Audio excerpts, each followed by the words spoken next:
Saya pernah mendengar quotes yang sangat menarik, yaitu kalau kamu gagal dalam mempersiapkan, maka bersiaplah untuk menemui kegagalan itu. Assalamualaikum warahmatullahi wabarakatuh. Selamat pagi, nama Pak Ahmadi. Semoga sehat selalu dalam lindungan Tuhan Yang Maha Esa. Kami dari kelompok 4, yaitu kelompok yang membahas tentang community folder hub.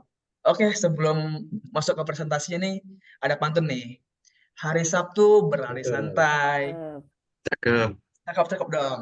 Lari santai ketusuk cakep. duri. cakep. Sebelum presentasi kami mulai, bolehlah kami memperkenalkan diri.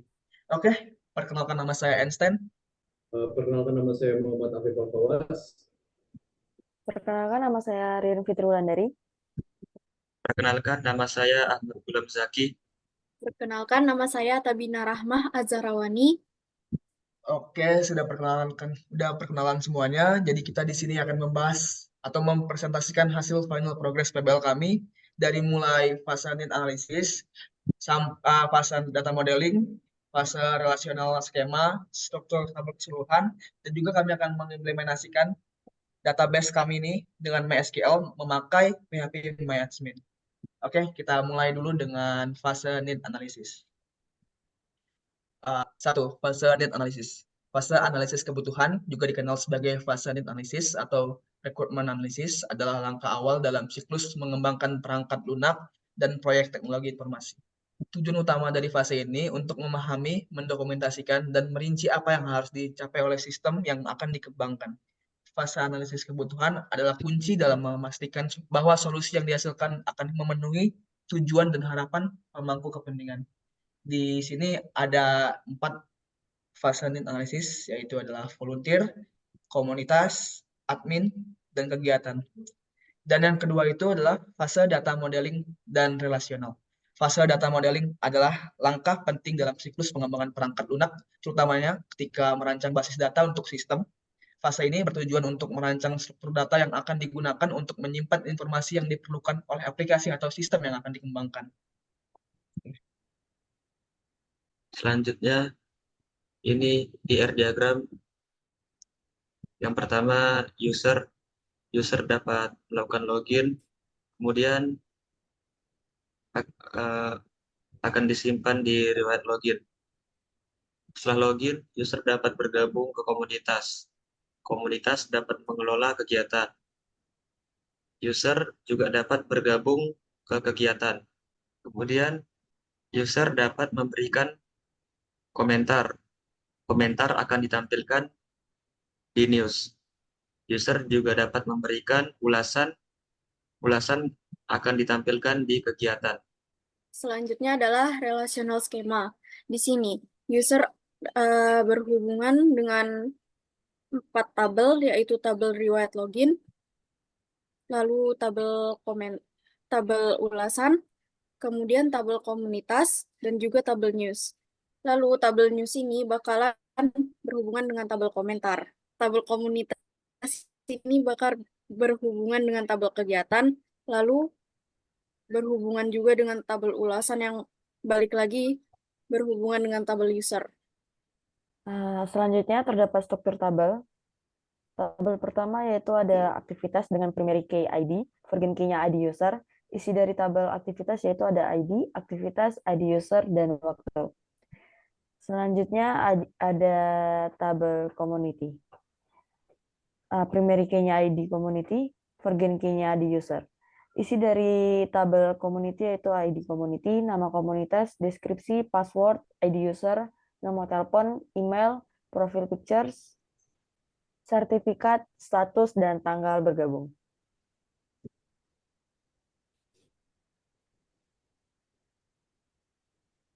Selanjutnya ada tabel gabung community dengan primary key-nya ID, forgotten key-nya ID user, dan ID community.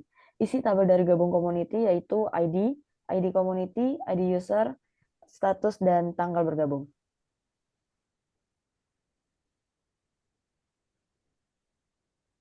Selanjutnya ada tabel kegiatan, gabung kegiatan, primary key-nya ID, forgotten key-nya ID user, dan ID kegiatan. Isi dari tabelnya yaitu ID, ID user, ID kegiatan, dan waktu bergabung. Selanjutnya ada tabel kegiatan, primary key-nya ID kegiatan, dan forgen key-nya ID komunitas. Isi dari tabel kegiatan yaitu ID kegiatan, judul kegiatan, isi kegiatan, lokasi, ID community, kategori, banner, waktu mulai, waktu selesai, tanggal mulai dan tanggal selesai, dan tanggal dibuat. Selanjutnya ada tabel kode OTP, primary key-nya kode, isi tabelnya itu kode, IP, email, status, time, dan date. Selanjutnya ada tabel komentar. Dengan primary key-nya ID komentar, forgen key-nya ID user, dan ID news. Isi dari tabel komentar ada ID komentar, ID user, ID news, komentar, tanggal komentar. Selanjutnya ada tabel news, primary key-nya ID news, forgen key-nya ID user. Isi tabelnya itu ID news, judul, isi news, kategori, hashtag, banner, ID user, dan tanggal dibuat. Selanjutnya ada tabel riwayat login, primary key-nya ID, forgen key-nya ID user. Struktur tabelnya ada ID, ID user, IP, jam, dan tanggal login. Selanjutnya ada tabel settings. Dengan primary key ID, forgen key tidak ada. Dengan isi tabel yaitu ID, titel, deskripsi, email, nomor telepon, dan alamat. Selanjutnya ada tabel ulasan dengan primary key ID ulasan dan forgen key-nya ID user dan ID kegiatan. Struktur tabelnya ada ID ulasan, ID user, ulasan, ID kegiatan, dan tanggal ulasan. Selanjutnya ada tabel user dengan primary key ID user dan forgen key-nya ID community.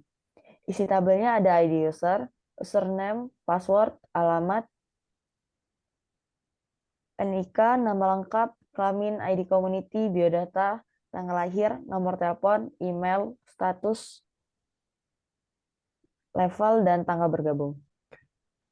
Oke, selanjutnya di sini adalah implementasi database.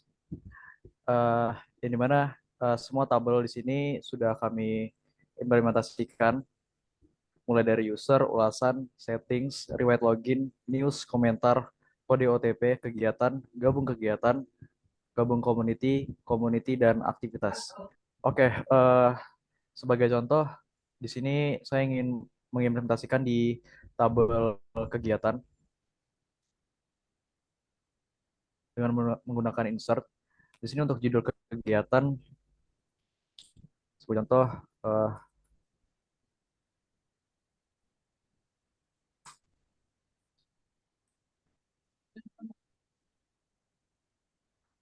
lalu untuk isi kegiatan di sini menggunakan tipe data teks. Lalu untuk lokasi di sini adalah lokasi di mana kegiatan itu dilaksanakan. Lalu selanjutnya di sini ada ID community yang di mana ID community ini komunitas apa yang membuat kegiatan ini. Lalu sebagai contoh saya akan menggunakan komunitas Lestarikan Alam dengan ID community-nya 24. Lalu untuk kategori di sini ada kategori seperti gotong royong. Lalu selanjutnya ada banner. Banner ini adalah nama dari banner kegiatan tersebut dengan format JPG. Sorry. Oke, selanjutnya di sini ada waktu mulai, yang dimana waktu mulai tersebut adalah waktu mulai dari kegiatan yang dibuat.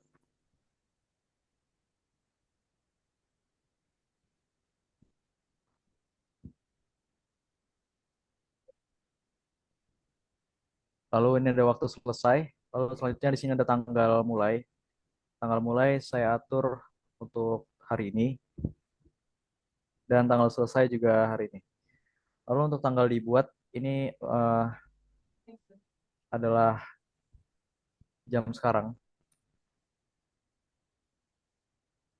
Tapi di sini kami menggunakan timestamp. Jadi ketika data ditambahkan akan terisi otomatis. Oke. Jadi di sini adalah tampilan ketika data telah dimasukkan. Dan inilah browse yang sudah ditambahkan datanya tadi. Lalu selanjutnya di sini saya akan mengimplementasikan di tabel ulasan. Untuk tabel ulasan sendiri, di sini adalah ulasan dari user yang memberikan ulasan ke kegiatan yang telah diikuti. Sebagai contoh di sini adalah ID user, yang dimana user siapa yang memberikan ulasan. Di sini sebagai user 1212 dengan ID user 64 dengan ulasan kami menggunakan tipe data teks. Jadi untuk memberi ulasan bisa banyak memberikan kata. Lalu di sini ada ID kegiatan apa yang diberi oleh user, diberi ulasan oleh user. Sebagai contoh, kegiatan yang sebelumnya saya buat seperti bersih-bersih part yang kotor dengan ID kegiatan 49. Lalu di sini ada tanggal ulasan yang dibuat. Kami menggunakan tipe data timestamp. Jadi waktu yang telah dibuat akan terisi otomatis. Jadi ini tampilan setelah data dimasukkan.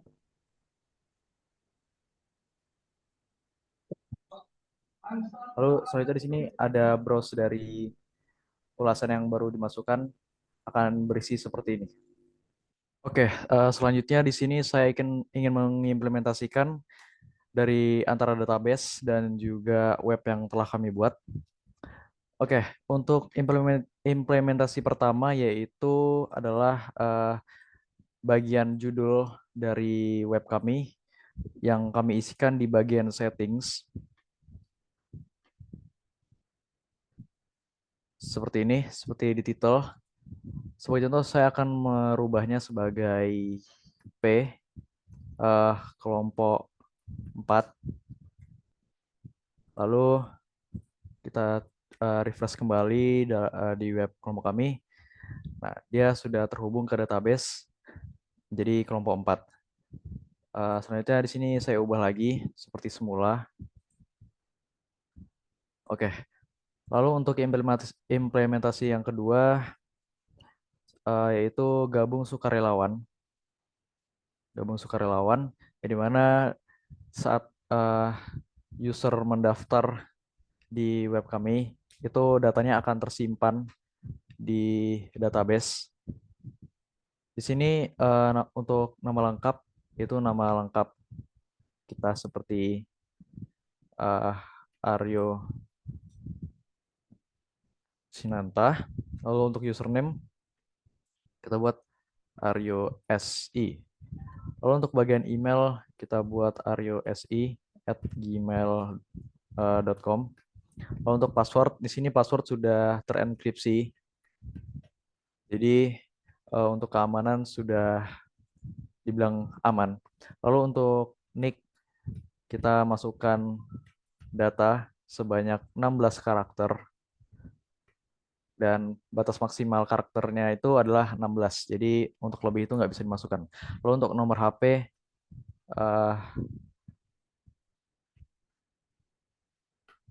HP, di sini masukkan nomor HP pengguna. Di mana kami menggunakan di database itu varchar. Lalu untuk tanggal lahir, di sini bisa diatur. Sebagai contoh, saya akan mengatur tanggal lahir di 2005, April, dan tanggal 15. Lalu untuk jenis kelamin, di sini ada pria dan wanita. Di sini kita pilih. Lalu selanjutnya di sini ada alamat. Kita buat jalan Eden Park. Oke. Lalu selanjutnya di sini pengguna itu menekan daftar. Jadi setelah mengisi semuanya, pengguna akan menekan daftar dan langsung beralih ke halaman login. Ya, di mana data yang dimasukkan tadi akan langsung terdaftar di database seperti ini, Aryosi di ID user 66. Aryosi dan passwordnya itu telah terinskripsi. Lalu untuk alamat Eden Park, untuk nick sekian. Lalu untuk nama lengkap Aryo Sinanta sudah benar. Lalu untuk ID community 0 karena dia belum bergabung ke komunitas. Lalu untuk biodata masih kosong juga karena dia belum mengisi atau mengatur di settingan profile pengguna. Lalu untuk level sendiri itu adalah user karena setiap bergabung ke kegiatan pasti akan menjadi level user. Oke, lalu tanggal bergabungnya juga sudah pas. Oke, jadi setelah beralih ke daftar pengguna, daftar volunteer, itu akan dibuat ke halaman login, ya dimana kita akan masuk ke akun pengguna yang sudah kita daftarkan tadi. Di sini bisa login melalui email maupun username. Misalkan di sini saya menggunakan email. Lalu di sini saya akan menggunakan username. Username itu Aryosi. Lalu kita akan login dan setelah login ia akan tampil ke halaman dashboard. Lalu di sini adalah kegiatan yang sudah dibuat oleh komunitas. Lalu di sini adalah kegiatan apa saja yang terdaftar. Di sini untuk banner kami hapus tadi untuk filenya, tapi akan tampil juga. Lalu untuk di bagian komunitas, nah ini adalah komunitas yang sudah terdaftar seperti nama komunitas, dan kita akan lihat untuk di bagian community. Ini adalah komunitas yang sudah terdaftar, dan bila kita statusnya kita buat belum disetujui, maka untuk di bagian sini komunitas tidak akan muncul, karena yang harus muncul itu adalah komunitas yang sudah disetujui. Lalu kita akan kembalikan jadi disetujui. Oke, kita akan coba kembali. Dan sudah muncul kembali. Lalu ketika pengguna bergabung ke komunitas, akan bergabung. Lalu di sini pengguna harus menunggu persetujuan dari komunitas tersebut. Dan di mana persetujuan ini akan diatur oleh komunitas. Oke. Lalu ya saat pengguna itu mendaftar ke komunitas, datanya akan tampil di sini dengan status belum disetujui, yang nanti akan diubah oleh komunitas statusnya itu disetujui. Di sini kita akan login sebagai komunitas terlebih dahulu. Di sini saya akan login sebagai komunitas yang sudah terdaftar di database. Oke, ini adalah komunitas yang sudah terdaftar di database. Lalu di sini untuk melihat pengguna yang ingin bergabung bisa dilihat dari anggota. Yang dimana di sini ada Aryo Sinanta yang sudah bergabung tadi, Aryo Sinanta yang menunggu persetujuan dari komunitas untuk bergabung ke komunitasnya. Lalu di sini kita menekan tombol disetujui untuk menyetujui pengguna tersebut bergabung ke komunitas. Lalu kita ubah, lalu akan muncul notifikasi jenis alert bahwa perubahan data telah berhasil. Lalu selanjutnya di sini kita refresh kembali halaman volunteernya apakah sudah disetujui dan sudah tersetujui. Lalu kita akan coba lihat di bagian gabung community.